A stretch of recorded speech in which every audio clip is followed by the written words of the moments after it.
शाहीन शाह अफरीदी के अलावा हमारे बॉलर्स फेल होते हुए हमें नज़र आ रहे हैं। उसकी बुनियादी वजह ये थी कि इस पिच के ऊपर गेम प्लान था ऑस्ट्रेलिया के पास और ऑस्ट्रेलिया ने उस गेम प्लान को सही मानों में एग्जीक्यूट किया। आप जब 368 चेस करने के लिए जाए ना तो फिर इस जहन के अंदर आपके कुछ अलग सोच होनी चाहिए। 368 पहाड़ जैसा स्कोर है तो फिर सोच भी पहाड़ जैसी होनी चाहिए। And disappointment continues as Pakistan suffered their successive defeat in cricket world cup after being beaten by Australia by 62 runs. अस्सलाम वालेकुम एवरीवन, मैं हूं Hina Didar and you are watching Geo digital. Well, आज का इंट्रोडक्शन इतना हैप्पी फेस के साथ तो नहीं होना चाहिए because as a cricket fan, वो भी स्पेशली अगर पाकिस्तान के क्रिकेट फ़ैन हम हो और 2 बार शिकस्त खाने के बाद जिस तरह टीम का मोराल डाउन होता है उस तरह फैंस के लिए भी बहुत फ्रस्ट्रेटिंग होता है। वेल, लास्ट मैच भी पाकिस्तान ऑस्ट्रेलिया के हाथों हार चुका है और क्योंकि लास्ट मैच को देखकर हम बात कर रहे थे कि नेट रन रेट को लेकर अगर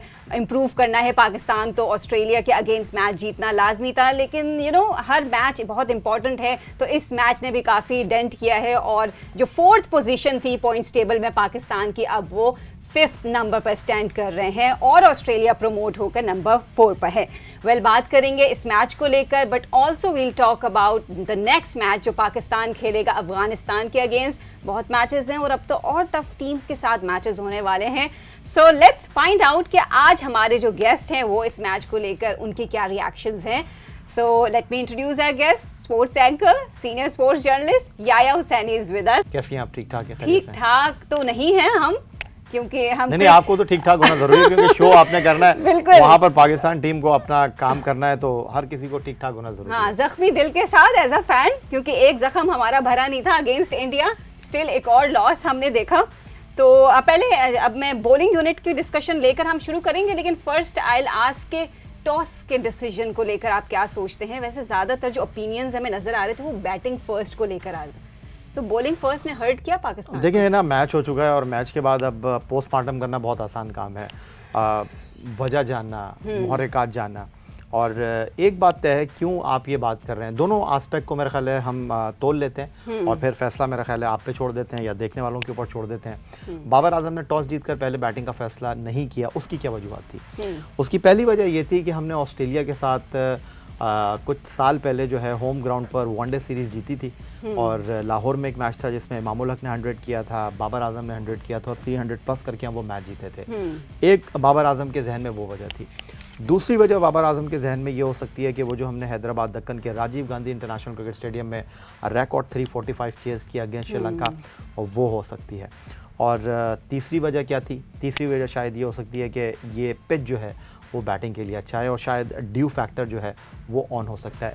पहले टॉस जीतकर बैटिंग करने की तो ये 3 वजूहत हो सकती हैं, लेकिन आप या वो लोग जो मुझ समेत ये समझते हैं कि हमें पहले बैटिंग करना चाहिए थी, उसकी क्या वजह है? अब मुझे नहीं पता कि आप क्या सोच रही हैं, लेकिन मैं अगर आपको बताऊं तो उसकी बुनियादी वजह ये थी कि हम एक ऐसी टीम के साथ मैच खेल रहे थे जो श्रीलंका से जीत कर ज़रूर आई थी, लेकिन वो टीम इतनी कॉन्फिडेंट नहीं थी। तो आपकी असल स्ट्रेंथ जो है वो आपकी बॉलिंग थी। तो आप इस पिच के ऊपर जाते, एक प्रेशर मैच था, दोनों टीमों के लिए मेक और ब्रेक वाला मैच था। आप इस मैच में जो है अपने ऊपर कम से कम प्रेशर रखते, आप जाते और रन्स करते, और 300 रन्स अगर आप स्कोर बोर्ड पर लगाते तो ऑस्ट्रेलिया क्या कोई भी दुनिया की बड़ी से बड़ी टीम जो है वो अंडर प्रेशर आ सकती थी। दूसरी जो सबसे इंपॉर्टेंट चीज़ जो आपने नहीं सोची, आई थिंक मेरा ख्याल है, वो चिन्ना स्वामी क्रिकेट स्टेडियम के आदाद शुमार थे। आखिरी 3 एक रोज़ा मैच जो इस मैदान पर खेले गए वहाँ 69 सिक्सेस लग चुके थे। तो आप अंदाज़ा कर सकती हैं कि बाउंड्री कितनी फास्ट थी, आउटफील्ड कितनी क्विक थी, और 64.5 इस मैदान की बाउंड्री थी और इस मैदान पर एवरेज स्कोर 300 था। तो अगर आप टॉस जीतकर बैटिंग करते, आपकी स्ट्रेंथ आपकी बैटिंग थी और आपकी स्ट्रेंथ आपकी असल में बॉलिंग थी, तो आपकी ये जो बॉलिंग थी वो सिचुएशन को ग्रैब कर सकती थी। लेकिन शायद वो लगी बंदी सोच के साथ बाबर आजम आए थे, जिनके बारे में काम तासुर यही है कि वो होटल से पर्ची लेकर चलते हैं कि 2 ओवर इससे डलवाने हैं, 5 इससे डलवाने हैं, 4 इससे डलवाना है। तो शायद वो सोच में कहीं वो फंस गए थे और टीम मैनेजमेंट जो है वो तो अल्लाह माफ़ करे उनके बारे में अगर मैं ये कहूँ कि जनाब वो सिर्फ जीत के ऊपर केक काटते हैं या ट्रॉफियाँ बांटते हैं। मिकी आर्थर साहब की मैं बात कर रहा हूँ, अदरवाइज़ ना उनकी कोई सोच नज़र आ रही है। अदरवाइज ना उनका कोई गेम प्लान नज़र आ रहा है। ये इसके पीछे असल वजह थी। वेल वजह थी मे बी टॉस में जो डिसाइड किया गया, बाबर आजम और टीम मैनेजमेंट ने जो प्लान किया होगा, जो स्ट्रेटजी बनाई होगी, बट वी आर श्योर कि वो उस स्ट्रेटजी पर कामयाब हमें होते हुए नज़र नहीं आए कल के मैच में। बट हम बात करेंगे अपनी बॉलिंग यूनिट की, और बॉलिंग यूनिट हमारी स्ट्रेंथ, जिन्हें हम बड़ी उम्मीदों के साथ इस वर्ल्ड कप में हम चाह रहे थे कि हमारी बॉलिंग यूनिट अच्छी परफॉर्म कर सके, लेकिन शाहीन शाह अफरीदी के अलावा हमारे बॉलर्स फेल होते हुए हमें नज़र आ रहे हैं, up to the mark perform नहीं करते हुए नज़र आ रहे। कल भी शाहीन ने 5 विकेट्स लिए, लेकिन जनाब थोड़ी देर हो चुकी थी, डैमेज मतलब एक बड़ा टारगेट बन चुका था 368। I mean Pakistan is not that good at chasing, जिस तरह दूसरी टीम की अगर हम चले कंपैरिजन ना करें, बट स्टिल पाकिस्तान की चेज़ करना स्ट्रेंथ नहीं है ना। मेरा ख्याल है कि वो जो आपने अभी एक जुमला इस्तेमाल किया है ना कि डैमेज हैज़ बीन डन, तो मेरा ख्याल है डैमेज हो चुके थे आप, और पुलों के नीचे से पानी गुजर चुका था, और उसके बाद आप रेस्क्यू करने के लिए आए। ठीक है, आखिरी 10 ओवर में आपने 70 रन दिए, 6 खिलाड़ी उनके आउट किए, और इंडिविजुअल ब्रिलियंस की अगर हम बात करते हैं तो शाहीन शाह अफरीदी ने 5 आउट किए। इससे पहले 2019 वर्ल्ड कप में वो 6 विकेट की एक परफॉर्मेंस दे चुके थे। उनके अपने लिए तो ये बहुत अच्छा था, और हमारे लिए इस एतबार से अच्छा था कि हमने उनको लग रहा था कि वो 400 के ऊपर जाएंगे, उनको रोका 400 के अंदर। That's wonderful. बट आपका तज्जिया बिल्कुल ठीक है कि जो हमारी बॉलिंग है वो अप टू द मार्क नहीं थी। और क्यों अप टू द मार्क नहीं थी, उसकी बुनियादी वजह ये थी कि इस पिच के ऊपर गेम प्लान था ऑस्ट्रेलिया के पास, और ऑस्ट्रेलिया ने उस गेम प्लान को सही मानों में एग्जीक्यूट किया। अगर आप देखें तो जिस अंदाज में वार्नर खेल रहे थे, जिस अंदाज में मिचेल मार्श खेल रहे थे, उनके पास वाज़े गेम प्लान था कि भाई इस पिच के ऊपर 300 कम होंगे, तो अगर आप 300 से ऊपर जाएंगे तो ही मामला बनेगा। और आप वो जो 259 रन की पार्टनरशिप देख रहे हैं, उसके बाद सिर्फ स्कोर में 108 रन का इनके बाकी मानदा 6 खिलाड़ी इजाफा कर सके। तो वाज़े तौर पर ये लगा कि जो आप रन कर सकते हैं, जो आप लूट सकते हैं, वो ऊपर से लूटा मिचेल मार्श ने, डेविड वार्नर ने, और हारिस रऊफ बहुत ज़्यादा एक्सपेंसिव रहे। और मेरे लिए इसलिए हैरानकुन बात नहीं थी कि हारिस रऊफ तो पिटते हैं, कोई नई बात तो है नहीं। हाँ, दूसरी जो नई बात थी वो ये थी कि बाबर आजम ने एक अच्छी डिसीजन की कि वो सबसे पहले इफ्तिखार को लेकर आए बॉल डालने के लिए, बट जितनी अच्छी कैप्टनसी पैट कमिंस ने की, आई थिंक मेरे ख्याल में 40 नंबर जो है वो पैट कमिंस को उनकी जीत में उनकी कप्तानी के देना चाहूँगा। जिस तरह वो ऑन एंड ऑफ अपने बॉलर्स को तब्दील कर रहे थे, शायद वो चीज़ हमने अपने कप्तान में नहीं देखी, और इस वजह से हमको नाकामी का सामना करना पड़ा। ऑल्सो एक और पॉइंट यहाँ पर ये है कि बॉलिंग यूनिट में हमें सिर्फ शाहीन अफरीदी ही एफर्ट लगाते दिखेंगे तो एक बड़ा कंसर्न है, पूरी यूनिट नहीं परफॉर्म नहीं करेगी, और एक शाहीन पर भी जाके बर्डन होगा परफॉर्म। मैं इसमें एक थोड़ी सी चीज़ ऐड कर दूँ हिना कि शाहीन अफरीदी को ये सोच छोड़ देनी चाहिए कि भाई पहले 3 ओवर के ही वो बॉलर हैं, उन्होंने आके सेकंड स्पेल में भी तो आउट करके दिया ना। दूसरी बात, आई थिंक बाबर ने उनको लेट कर दिया। आप मिचेल स्टार्क को देखें, वेवर्ट लग रहे थे, वाइट बॉल कर रहे थे, उनको 20 ओवर के बाद वो दोबारा बॉल डालने के लिए लेकर आए। आप शाहीन को लेकर आए हैं 35 ओवर के बाद, जब सब कुछ आपके हाथ से लुट चुका था, आपने सिर्फ जो है रेस्क्यू करना था, वो रेस्क्यू किया उन्होंने। आपको शाहीन को लेकर आना चाहिए था, और मैं इस बात का हामी हूँ कि भाई शाहीन अफरीदी को आप 30 ओवर के अंदर 10 ओवर डलवा दें। आपने नहीं डलवाया, आप एक हैंड से हारिस को लगा के रखा, हसन अली को आप लेकर आए, आप नवाज से बॉलिंग करवाते रहे, खमियाजा आपको भुगतना पड़ा। Yes definitely. वेल हम उसामा मीर की भी बात करते हैं, क्योंकि उसामा मीर शादाब के रिप्लेस में आए थे और बहुत बात हो रही थी उनके लिए। फैंस भी कह रहे थे, जर्नलिस्ट भी कह रहे थे, इवन क्रिकेट एक्सपर्ट्स भी कह रहे थे कि चेंज आना चाहिए। उसामा मीर का बहुत अच्छा मौका था खुद की परफॉर्मेंस दिखाने का, खुद को मनवाने का, लेकिन वो कैच ड्रॉप ने उन्हें मेरे ख्याल से उनका कॉन्फिडेंस शैटर किया है। बट स्टिल हम उसामा मीर को मेरे ख्याल से क्रिटिसाइज़ नहीं करेंगे, पहला मैच, एक ही मैच मिला है। आपने उसामा मीर की परफॉर्मेंस को कितना इम्पैक्टफुल समझा फॉर द टीम? मेरा ख्याल में तो है ना, बहुत अच्छी बॉलिंग की उसामा मीर ने, और उन्होंने बहुत ज़्यादा कंटेन भी किया रन्स को। एंड आई थिंक मेरा ख्याल है कि वो जो आप कैच की बात कर रही हैं कि कैच उनसे ड्रॉप हो गया, देखिए प्रेशर मैच था, मैं मानता हूँ सिटर था, आसान कैच था, लेकिन मुझे नहीं पता कि आप ग्राउंड में कितनी बार उतरी हैं, ग्राउंड का प्रेशर ही बहुत डिफरेंट होता है। पहली मरतबा वर्ल्ड कप का मैच खेलना, उम्मीदों के साथ, तवक्कुआत के साथ, एहसासात के साथ। लेकिन यहाँ पर एक चीज़ जो मैं आपके साथ शेयर करना चाहूँगा, जिसके बाद आपको इस चीज़ का अंदाज़ा होगा कि टीम मैनेजमेंट उनके साथ कितनी संजीदा थी खिलाने में। होता ये है कि आप एक खिलाड़ी को जो इतने बड़े इवेंट में मैच खेल रहा हो और आपका टॉप क्लास बॉलर जो डिलीवर नहीं कर रहा हो, तो फिर आप उसकी जगह उसको लेकर आ रहे हो तो वैसे ही उसके ऊपर प्रेशर होता है। यस। तो अंदाज़ा आप इस बात से करें कि ओसामा मीर को आई थिंक मेरा ख्याल है कि ये नहीं पता था कि वो ये मैच खेल रहे हैं। उनको मैच वाले दिन इस बात का पता चला, हो सकता है शायद ग्राउंड में आकर उनको इस बात का पता चला हो, क्योंकि अगर ऐसा होता तो वो जो ऑप्शनल ट्रेनिंग सेशन था उसमें ओसामा मीर डेफिनेटली आते, वो अपने आप को तैयार ज़रूर करते। आप किसी शादी में जा रहे होते हैं, आप किसी तकरीब में जा रहे होते हैं, तो फिर आप तैयारी वैसी ही करते हैं। आप अपने कपड़ों पे इस्त्री करते हैं, जूतों पे पॉलिश करते हैं, आप अपनी मैचिंग की चीज़ें निकालते हैं। तो ओसामा मीर को पता ही नहीं था कि वो मैच खेल रहे हैं। तो जब ऐसे सडनली वो मैच खेलने के लिए आएंगे तो फिर ऐसे कैच तो ड्रॉप होंगे। डेफिनेटली। वेल, ये तो बॉलिंग यूनिट थी हमारी जिसने अपनी एफर्ट तो लगाई, लेकिन कुछ खास एफर्ट नहीं लगी जो पाकिस्तान को फ़ायदा पहुंचा सके। But let's come to the batting unit of Pakistan. जिस तरह ऑस्ट्रेलियन ओपनर्स ने इनक्रेडिबल परफॉर्मेंस दिखाई और एक ज़बरदस्त पार्टनरशिप दिखाई, जिसकी वजह से उनकी टीम को ऑफ कोर्स बेनिफिट हुआ, फ़ायदा हुआ। लेकिन हमारी ओपनिंग पार्टनरशिप को लेकर हम बात करते हैं, अब्दुल्ला शफीक और इमामुल हक। हमारी ओपनिंग पार्टनरशिप वैसे कुछ खास चल नहीं रही थी, पिक तो गई at the crease, but slow हमें पार्टनरशिप नजर आई। आप समझते हैं स्टार्ट लिया तो अच्छा लिया, बट स्पीड अप नहीं कर पाए। देखिए ना, बात दरअसल ये है कि आप जब 368 चेस करने के लिए जाए ना, तो फिर इस जहन के अंदर आपके कुछ अलग सोच होनी चाहिए। 368 पहाड़ जैसा स्कोर है, तो फिर सोच भी पहाड़ जैसी होनी चाहिए, ऊंचा सोचना चाहिए आपको। ठीक है, अब्दुल्ला शफीक के ऊपर क्रिटिसिज्म हो रहा है, इमामुल हक के ऊपर क्रिटिसिज्म हो रहा है कि जी वो अपने लिए खेले, आपको नंबर्स भी इस बात का खुलासा कर रहे हैं। लेकिन आपने कभी देखा कि पाकिस्तान टीम ने 20 ओवर की बैटिंग में 130 प्लस रन किए हों? तो इस एतबार से तो पाकिस्तान ने अपना जॉब डन किया।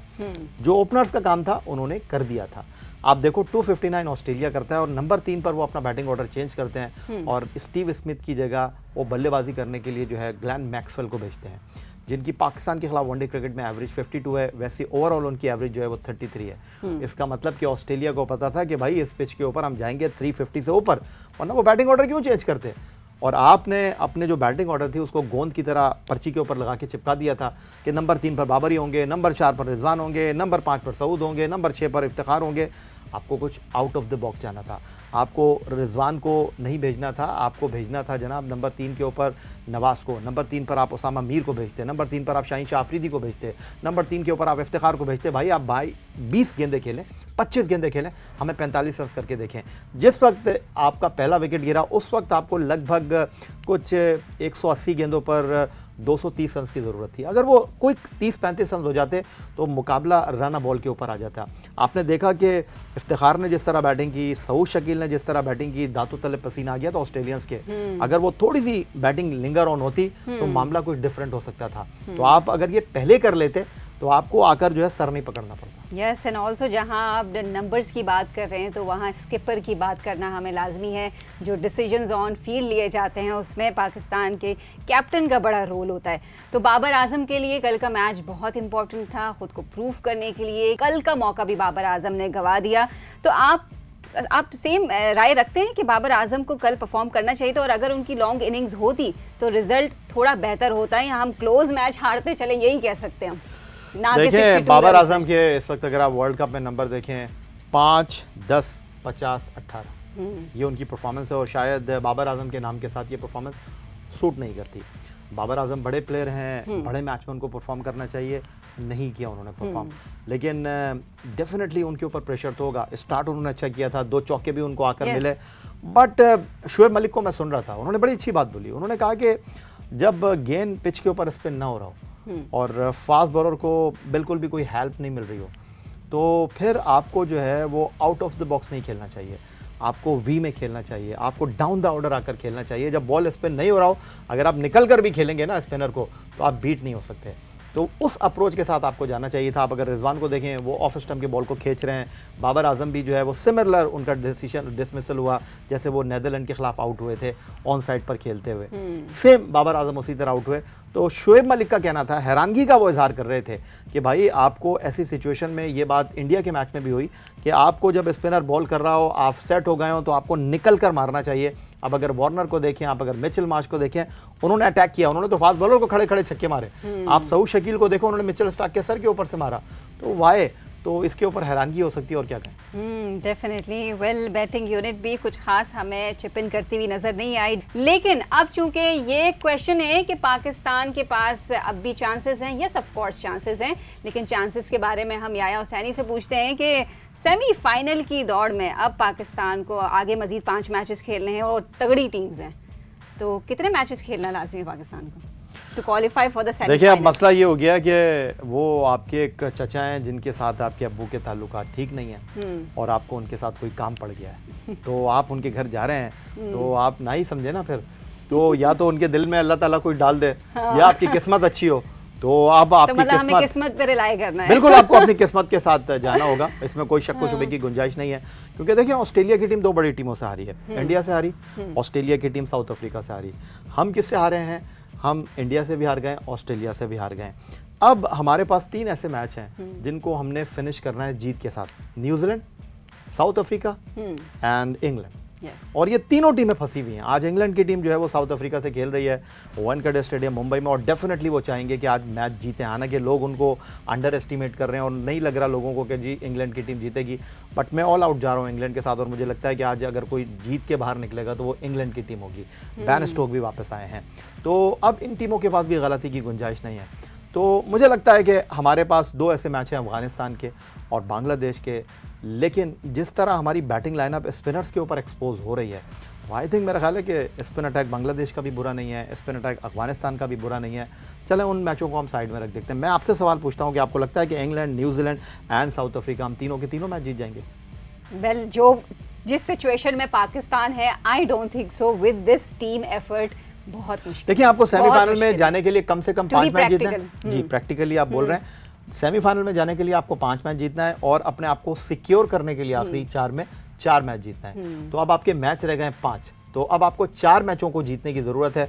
तो ये 5 मैच आपने को मैंने बता दिए हैं, New Zealand, England, south Africa, Bangladesh and Afghanistan. तो आप बता दीजिए कि इनमें से 5 के 5 मैच हम जीत सकते हैं इस परफॉर्मेंस के साथ, इस कंटिन्यूटी के साथ। वेल, तो बिल्कुल आपने सही कहा, हमें किस्मत पे ही रिलाई करना पड़ेगा, क्योंकि वैसे ही हमारी टीम इतनी अनप्रेडिक्टेबल है, कब क्या कर जाए, हारे जीते पता नहीं चलता है। लेकिन चूंकि हम मैचेस की बात कर रहे हैं, तो नेक्स्ट मैच पाकिस्तान को अफगानिस्तान के साथ खेलना है, एंड बी वेयर, अफगानिस्तान ने एक अपसेट करके दिखाया है, इंग्लैंड को हरा गए। आई मीन डिफेंडिंग चैंपियन को उनका मोराल तो हाई था, लेकिन नेक्स्ट मैच वो हार चुके थे, but still Afghanistan of course tough time देगी। अगर इंग्लैंड को हरा सकती है तो पाकिस्तान को भी हरा सकती है। तो अब नेक्स्ट मूव पाकिस्तान का क्या होना चाहिए?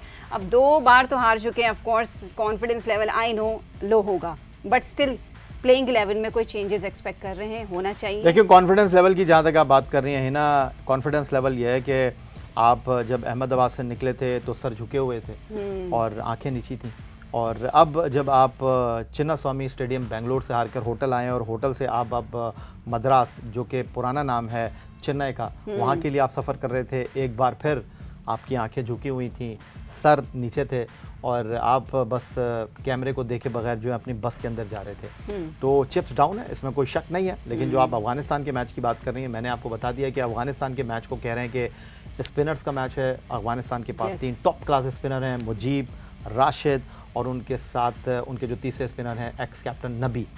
तो अब मसला ये है कि चेन्नई की पिच के ऊपर जब ये शेड्यूल आया था, तभी हमने कंसर्न शो किया था कि जी अफगानिस्तान की स्ट्रेंथ स्पिन बॉलिंग है, और हम तब से उनसे डरे हुए हैं। अब तो उन्होंने इंग्लैंड को फिरोज शाह कोटला में हराकर बता भी दिया है कि उनकी स्ट्रेंथ क्या है। तो अब जो सबसे बड़ा सवाल है कि मैं देख रहा हूँ कि इस वक्त जो एक हाइप क्रिएट हो रही है, आपको पता है कि हर मैच के बाद सोशल मीडिया जो है वो अपनी 11 बनाना शुरू कर देता है, मशवरे देना शुरू कर देता है। तो अब ये मशवरा दिया जा रहा है कि जी एक फास्ट बॉलर कम करके जो है शादाब खान को टीम में इंडक्ट किया जाए। मेरा ख्याल ये है कि आप एक ब्लंडर कर चुके हैं, शादाब खान को लेकर आकर अगला ब्लंडर आप अब उनको अफगानिस्तान के खिलाफ टीम में इंडक्ट करके करेंगे, क्योंकि अफगानिस्तान की अगर टॉप ऑर्डर की आप बात करते हैं, जो उनके गुरबाज जो ओपनर हैं और इब्राहिम ज़ादरान जो उनके ओपनर हैं, उन्होंने, अगर आपको याद हो, अफगानिस्तान ने जब पाकिस्तान के साथ एशिया कप से पहले श्रीलंका में 3 एक रोज़ा मैचों की सीरीज़ खेली थी, तो एक मैच में उन्होंने अपनी टीम को जो है वो 40 ओवर तक संभाल के रखा था। आई थिंक 239 की ओपनिंग पार्टनरशिप थी या 200 प्लस की ओपनिंग पार्टनरशिप थी। तो उनका ओपनिंग जो है उनका सर का ताज है। Yes. तो यहाँ पर आपकी फास्ट बॉलिंग वैसे ही स्ट्रगल कर रही है और अगर आपने उनको ये मौका और फराहम कर दिया। दूसरी बात ये है कि आई थिंक मेरा ख्याल है इसी बैलेंस के साथ आपको जाना चाहिए, क्योंकि थोड़ा सा आपको निडर होकर खेलना है। अफ़गानिस्तान को आप हराएंगे तो एक बार फिर आपकी उम्मीदों के चिराग रोशन हो जाएंगे। आप होटल में जो सोचते हैं आपको ग्राउंड में वो एग्जीक्यूट नहीं करना, आपको ग्राउंड की चीज़ों को ग्राउंड में ही लेकर चलना है। अगर आप बाहर क्या चल रहा है उस सोच के साथ अंदर जाएंगे, टीम को जेल होना बहुत ज़रूरी है। Definitely, well rightly said. Gurbaz खासकर मैं कहूँगी यंग क्रिकेटर अफगानिस्तान के बड़े एग्रेसिव क्रिकेट खेलते हैं और ऑफ कोर्स बिल्कुल पाकिस्तानी ओपनर्स की तरह वो स्लो नहीं खेलते, छक्के चौके बाउंड्रीज और अटैकिंग क्रिकेट खेलते हैं। तो पाकिस्तान टीम को इस चीज़ से अवेयर रहना चाहिए, उसी के अकॉर्डिंग प्लान बनाना चाहिए। वैसे मैंने अफगानिस्तान के अपसेट की जो बात की, हर बड़े टूर्नामेंट में अपसेट्स को लेकर बड़ा इंटरेस्टिंग डिबेट हो रही होती है कि छोटी टीम ने बड़ी टीम को हरा दी। क्या रीज़न आपको लगता है ये अपसेट्स क्यों होते हैं? क्या बड़ी टीम्स रिलैक्स होके होमवर्क नहीं कर पाती छोटी टीम्स, और छोटी टीम्स की स्ट्रेंथ से अनअवेयर होती हैं? देखें ना, बात दरअसल ये है कि मैं इसको अपसेट नहीं कह रहा। अच्छा, मैं इसको कह रहा हूँ ये वो नताइज हैं जिससे लोग अपसेट हो रहे हैं। अब ओके। लोग कब अपसेट होते हैं you know very well. Yes, ठीक है जी। हाँ। तो अब आप अगर बात कर लें, इंग्लैंड जो हारा है, इंग्लैंड अपने ओवर कॉन्फिडेंस होने की वजह से आ रहा है। वो लियाम लिविंगस्टोन से ही उम्मीद कर रहे हैं कि वो जी 5 आउट करके देंगे उनको। उनके पास जब मोइन अली जैसा बॉलर मौजूद है, व्हाई नॉट, आप मोइन अली को नहीं खिला रहे, आप लियाम लिविंगस्टोन को खिला रहे हैं। फिर दूसरा जो सबसे बड़ा मसला है कि उनके ओवर कॉन्फिडेंट होने का जो सबसे बड़ा सवाल है कि ठीक है कि उनके पास बेन स्टोक नहीं थे, आज की वो लाइनअप में शामिल हैं। उन्होंने पहले मैच के बाद टॉपली को टीम में इंडक्ट किया, उन्होंने आकर आपको अगले मैच में बांग्लादेश के खिलाफ आउट करके दिए।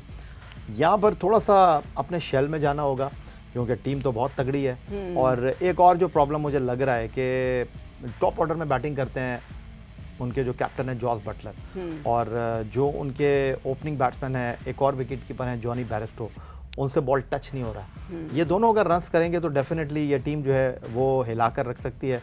और आज के मैच के बाद आप देख लेंगे कि जिस तरह ऑस्ट्रेलिया की टीम इस मैच से पहले पॉइंट्स टेबल पर हमसे नीचे थी, इंग्लैंड की टीम भी टॉप 4 में शामिल हो जाएगी। Well, my last question Usama Mir को लेकर, आपने वैसे एक हिंट तो दे दिया है कि शादाब को दोबारा अगर इंडक्ट करते हैं तो एक पुअर डिसीजन होगा जो कि हर्ट करेगा डेफिनेटली। उसामा मीर को लेकर बहुत जल्दी लोग रिएक्ट कर रहे हैं एक ही चांस में, तो यू थिंक उसामा मीर को रिटेन करना चाहिए प्लेइंग 11 में फॉर द नेक्स्ट? किस चीज़ के वो लोग रिएक्ट कर रहे हैं आप मुझे बताइए कि उसामा मीर ने क्या बॉल अच्छी नहीं की? जिस स्कोर बोर्ड के ऊपर 367 लगे हुए हैं वहाँ तो उसामा मीर ने पिटना ही था। आप अब उसामा मीर को लेकर आए और मुझे तो लगता है उसामा मीर ने बहुत अच्छा बॉल डाला है और उसामा मीर को जितना आप खिलाएंगे उनका हौसला बढ़ेगा। और अगर आप वो कैच की बात कर रही हैं तो कैच तो बाबर आजम से भी छूटा है, कैच तो मिचेल मार्श से भी छूटा था, और वो कैच उस वक्त छूटा था जब विराट कोहली जो थे 12 रन पर बैटिंग कर रहे थे और फिर उन्होंने मैच फिनिश कर दिया था।